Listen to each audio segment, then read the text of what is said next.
Hello everyone and welcome to the Kiki London YouTube channel. My name's Amanda and in today's video we are going to be doing chocolate glazed nails. I've seen a few of these around on Instagram and I did see one of the Kiki London ambassadors, Barley's Nails, do a really nice set with brown sugar. So I decided I wanted to try the look out with a few different browns. First of all, I have already applied the Kiki London rubber colour base to my nails. So I've applied 014 and then over the top of these I've applied some clear press-on nails. So I've applied the rubber colour base to give my natural nails kind of like a layer of protection underneath those press-on nails, just because I did mention in the previous video I have got a little bit of damage going on. They are a little bit weak and I love wearing the rubber base on my nails whenever they need a little bit of TLC. Now, because we've applied the press-on nails and they do have a shine to them, I do prefer to buff them to remove that shine before we come in and apply our gel polish shades. So I'm just taking the 100 grit side of the Kiki London buffer and just gently buffing over the entire surface to remove that shine. You can file and shape your tips if you wanted to change the length of the shape of them at this point as well. Then we are going to give them a good clean to remove all of that dust. And whilst I'm doing that, I just wanted to jump in and say Happy New Year. I hope you've all had an amazing start to 2024. I'm really excited for this year when it comes to the Kiki London brand, as I feel like there's going to be lots of good launches and I can't wait to share those with you. But do let me know in the comments below what your start to 2024 has been like. Now here I'm just taking an alcohol wipe and we're using that to remove any remaining dust that might be on the surface of the nails. It's really important that they're super clean before we come in and apply our gel polishes. Now for the brown shades, I went for brown sugar. We're going to kind of do like a Skittles gradient. And then I went for caramel swirl. Then we've got earthy brown. Then we have chocolate melt, and lastly mocha. Now I do believe I do actually swap these two colors around, so the last two colors around I end up wearing a chocolate melt on my little finger. So starting off we have anyway brown sugar. Now this is a gorgeous cool toned brown and that's what I love about a lot of the Kiki London browns. We've got a couple of different tones and shades to them. Very quickly, I just wanted to show you guys that when I'm doing any kind of gel polish application, I always have my angled nail art brush and my stripe liner brush to hand. Now when it comes to getting your gel polish application nice and neat down at that cuticle area, it can be a little bit tricky to completely do that with the bottle brush. The more you work on your own nails, the easier it will become. But if you are working on clients, you'll find that different clients have different shaped cuticle areas and sometimes it can be tricky to get a super close, tight, neat cuticle application by just using the bottle brush. However, if you have the angled nail art brush, this is great for cleaning up any areas where you might touch the skin or the cuticle, and the stripe liner brush is great to get in nice and close. So as you see there on my thumbnail, I applied brown sugar and I got as close as I could without touching the cuticle area, but there was a little bit of a gap, and that's where I'm going to come in with that stripe liner brush and get a lot closer. Now you can also use the detail brush for this, however my preference is the stripe liner brush. I just find where it's that little bit longer and it's even thinner than the detail brush, it's really great for getting that nice neat swoosh around the cuticle line. A lot of the time as well, I found when I did work on clients that not everyone has a super circular cuticle line. Like I don't on all of my own nails. So sometimes you want to get close to that cuticle line, but you also want it to look nice and neat. So if you can't get it looking neat with the bottle brush, you can come in and do this with the stripe liner brush, and you can also create the appearance of a more rounded cuticle line as well. So it's definitely a brush I would recommend having to hand for all kinds of application as well as nail art. I use it when I'm working with the rubber base system, when I'm working with the builder gel system. If I had to pick a favorite brush, it would basically be this one. Now on this nail as well, although I did use my stripe liner brush to take better care to get as close to that cuticle as possible. Gosh, that was a struggle to get my words out there. I did touch the skin a little bit. So what I did is I took my angled nail art brush with some alcohol and wiped this off before popping the nail into cure. If you do get any product, any product, whether it be gel polish, rubber base, builder gel on the skin or cuticles, you want to make sure that you remove it before you put it in to cure.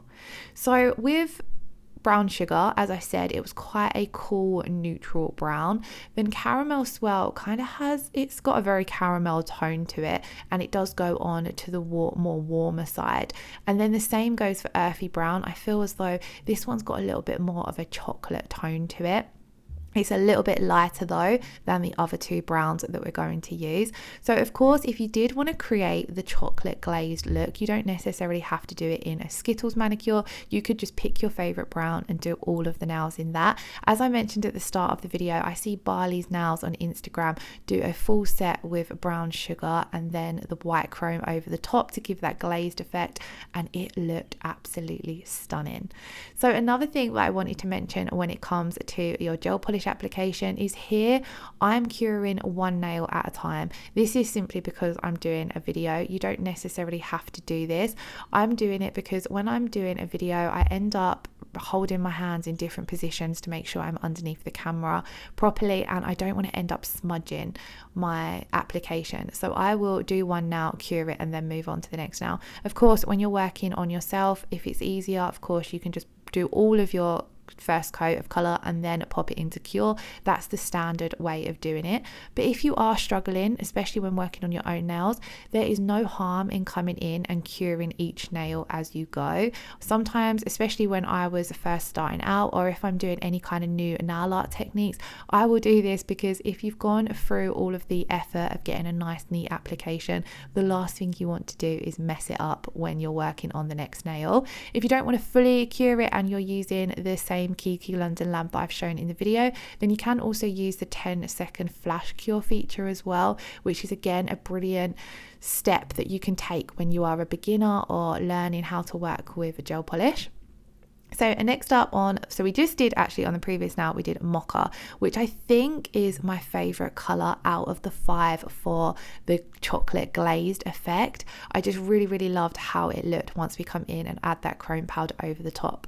But on the little finger, we're coming in with a chocolate melt. Now this particular one is a little bit more sheer compared to the other 4 shades.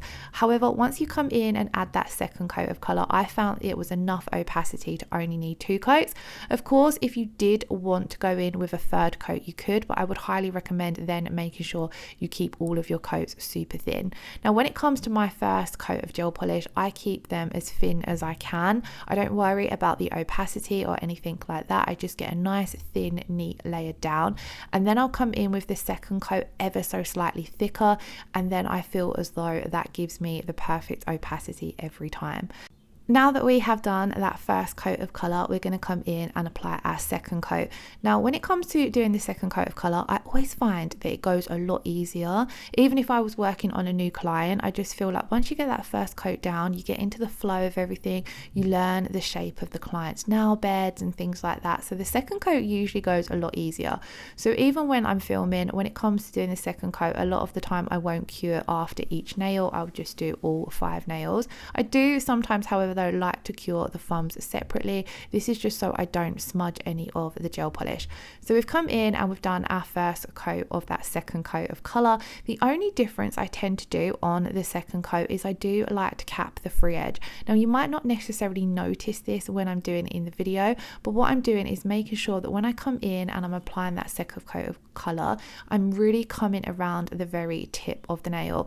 And I like to do this just to make sure that you're not going to get any chipping, and also especially when you're working over press on nail tips as well, you don't see the clear tip as such, if that makes sense. If I'm working on super short natural nails, I don't tend to cap the free edge because it's quite tricky, but here you'll see I'm just taking my brush there and I just gently floated it around the very tip of the nail. And like I said, I find this really eliminates chipping when you have got slightly longer than natural length nails, or if you're working over the top of a builder gel extension, acrylics, or like we are here with press on nails. Now when it comes to applying the second coat of colour, like I said, I apply ever so slightly thicker than that first coat of colour, but not too excessively thick. I like to probably apply my first coat of colour on the too thin side. This is just how I found works really well for me. So then I'll come in with that second coat of colour and kind of just float it on a little bit more. But as you can see, I haven't actually got too much product on my brush.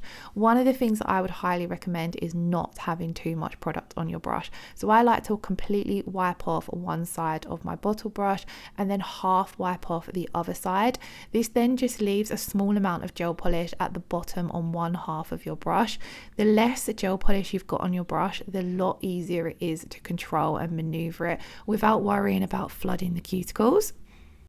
And then of course, if you do find you need a little bit more gel polish, you can go in and pick up a little bit more. Again, the more you work on different length nails, the more you'll gain experience in grabbing the right amount of gel polish on your brush. So here, these nails are quite long compared to when I'm working on my own natural nails, because I do keep my natural nails quite short. So when I'm working on my natural nails, I'll take even less product on my brush because, like I said, it's just a lot easier to control. Another tip as well, if you are working on clients, is to, when you're holding their finger, to point it downwards. So if you're pointing it down towards your nail desk, then when it comes to applying your gel polish, you can push that gel polish up towards their cuticle and you aren't going to have to worry about it running back and flooding the cuticle. Obviously with gel polish, it's quite a thin consistency, and I do find that the Kiki London ones aren't too runny. I love their consistency. However, if you are pointing that nail downwards, it's just going to help gravity do its thing and pull it away from the cuticle rather than running it back into the cuticle. So now that we've done our second coat on all five of those brown shades, we're going to come in and top coat. With top coating, you could just, if you wanted to wear these just as they are, if you were as a gradient Skittles manicure, you would top coat, apply your cuticle oil and be done. We are going to be applying the pearl white chrome powder over the top of these to create that glazed effect. So it is really important that if you are applying the chrome powder or any kind of chrome powder, pearl powder, holographic powder, that you come in and apply a no wipe top coat first of all. So I'm just applying a thin coat of this to all of the nails, and again making sure I cap that free edge. Again, on this step you can have your angled nail art brush and your stripe liner brush to hand to come in and neaten up your application if needed. Just make sure you have cleaned off any of the brown gel polishes that you might have remaining on the brushes. So I'm just going to apply a thin coat of this to all of the nails, and then we're going to pop these in to cure for 30 seconds. Do let me know in the comments below what was your favorite brown shade out of these five. I absolutely love Caramel Swirl. It's one of my favorite browns, but for the whole glazed chocolate look, I definitely preferred it over the Mocha. I quite liked it over brown sugar as well, and in all honesty, I don't usually end up reaching for browns in January. I see browns as quite a autumn shade. However, I'm really liking them for winter this year, and it's kind of nice to wear something different in January, as usually I feel as though my nails just feature different shades of blue in January. So once we have cured the top coat, we're going to come in and take the pearl white chrome powder. Now I have used this in a few different videos. It's very commonly used to create the Hailey Bieber glazed donut look, and I hadn't necessarily tried it too much over darker shades apart from when I was swatching it, but I've seen it popping up now over a few different shades and I am absolutely loving the look it gives off. Over brown sugar, it kind of gives off a little bit of a silver vibe, which is beautiful for winter. So what I'm basically doing is taking one end of the silicone tool, I'm kind of using the angled triangular end, dipping it in to my chrome powder. You don't need to pick up loads, a little bit goes a long way, and then I'm burnishing it in to that cured top coat, making sure to cover the entire nail, making sure to get right up around that cuticle area, because you don't want to have a gap, because it will be really noticeable in any areas where you haven't applied the chrome. So I like to go in with one end of the cuticle tool to begin, the silicone tool to begin with, and apply my chrome with that end, and then I'll flip it over to the clean end and give it a good rub. This is just to make sure I'm burnishing in any excess powder that was still on the surface of the nail. Now if you feel as though you haven't picked up enough chrome or it's looking a little bit patchy, you can go in and grab a little bit more and rub that in as well. Don't worry if after rubbing you do still have some excess powder on the nails. I will show you guys how we deal with that by brushing it off, but I like to just make sure I have got it really burnished in well. So you can see I'm really making sure to rub over the entire nail. Coming in here again with a little bit more, as it did look a little bit patchy at first over chocolate melt, but once I added a little bit more, it fixed that up. You do want to pull back your skin so you can make sure you're getting right around those side walls and making sure the entire nail is covered. So this is what it looks like. You can see we've got a little bit of excess powder going on. So I'm going to take my Kiki London dust brush. Now if you don't have the Kiki London dust brush, just make sure you are using a really soft brush, but I would highly recommend this one because it's nice and soft. It's going to remove all of that excess powder, burnish in, and it's going to burnish it in even more, and it's not going to worry about digging in or removing any of that chrome powder. If you use a too hard brush, because we haven't top coated yet, then you are going to end up removing too much of the chrome powder from the nail. So that's why it's really important to use a nice soft brush. Then although when you dust it off with the dust brush you are going to remove some of that chrome powder that's on the skin and the cuticles, don't worry about removing it all at this point. We can do that after we've top coated. So I'm now going to take the Kiki London rubber top coat. This is my go-to for sealing in any kind of nail art, just because it's that little bit thicker. I feel as though it encapsulates everything in nicely, and I never get any chipping when I use the rubber top coat. It's also great for adding an extra layer of strength to your nails, especially if you have any weak or brittle nails. So same as when we top coated before, I'm just going to come in, apply this to all of the nails. Again, if you need to, you can use your stripe liner brush to get closer to the cuticle area, and you can use your angled nail art brush to clean up if necessary as well. So again, I always keep them to hand. Now, as I mentioned, there is still some of that chrome powder around the skin and cuticles, and I like to wipe this off using an alcohol wipe, but I find it a lot easier to do this after top coating, just because you might accidentally hit the nail and remove the chrome powder, and then you'd have to re-top coat and re-chrome. So it's a lot easier to top coat, seal in your nail art, and then move on to cleaning up. And just look at the shine this gives off once you come in and top coat. I really love the effect of the pearl white chrome powder over these browns. Let me know in the comments below if you have any other colors you would like to see it over. Like I said, it's traditionally done over pinks and nudes for the Hailey Bieber glazed donut look, but you can pop this over any color of your choice and it gives off that beautiful pearlescent effect. So now that we have cured the rubber top coat, I'm going to come in with an alcohol wipe and just remove any of that excess chrome powder, really cleaning up around that cuticle area.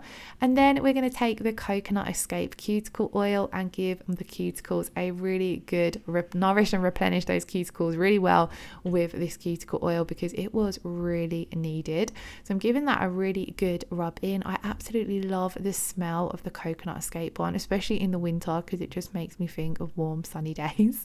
And then this is the finished result. So I really loved how they turned out. They are super cute, and I'm debating whether to pick another color and do a gradient on my other hand. I was thinking blues, to be honest, but if I do that, I will leave a picture up on my Instagram to share with you all. As always, all the products I've used will be linked in the description box below, so do check that out. And if you did enjoy today's video, please do hit that like button and hit the subscription button if you aren't already subscribed, as I upload videos every single Friday. Thank you all so much for watching. I hope you all have a wonderful day. Lots of love. Take care. Bye bye.